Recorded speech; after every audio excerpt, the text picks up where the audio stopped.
तुर्की, पाकिस्तान और सऊदी अरब के अब नए मक्का रक्षा समझौते से दक्षिण एशिया से लेकर के मिडिल ईस्ट तक जबरदस्त सनसनी मची हुई है। लेकिन इस त्रिगुट के खिलाफ इजराइल ने एक ऐसा कानूनी लूप होल खोज निकाला है जो सीधे तौर पर भारत के लिए रणनीतिक गेम चेंजर बन सकता है।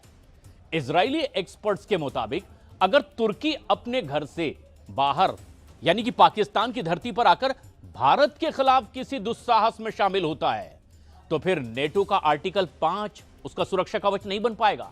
यानी भारत बिना किसी अंतरराष्ट्रीय पाबंदी के पाकिस्तान में घुसे तुर्की के ठिकानों पर करारा पलटवार कर सकता है। पर सवाल यह है कि मक्का समझौते के तहत बने इस नए ब्लॉक से भारत, इजराइल, मिस्र और यूनान समेत आखिर कितने देशों को सबसे बड़ा खतरा है और यह खतरा आखिर क्यों? देखिए इस मुस्लिम नेटो की चाल का यह कच्चा चिट्ठा।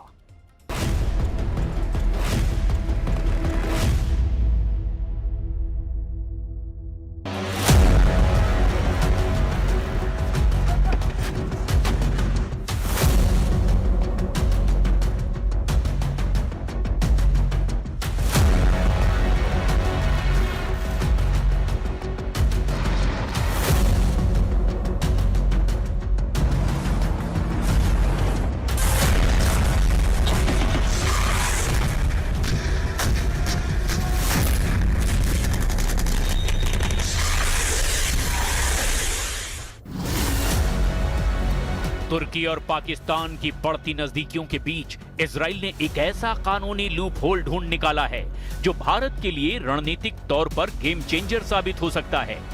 इजरायली खुफिया विश्लेषकों का मानना है कि अगर तुर्की के सैनिक अपनी सीमाओं से बाहर जैसे सीरिया या पाकिस्तान में मौजूद हैं और वहां से हमला करते हैं तो उन पर जवाबी हमला करना नेटो के आर्टिकल 5 का उल्लंघन नहीं होगा। यानी अगर कल को भारत और पाकिस्तान के बीच युद्ध होता है और तुर्की अपने सैनिक या सैन्य ठिकाने पाकिस्तान में तैनात करता है तो भारत बिना नेटो के डर के उन्हें निशाना बना सकता है।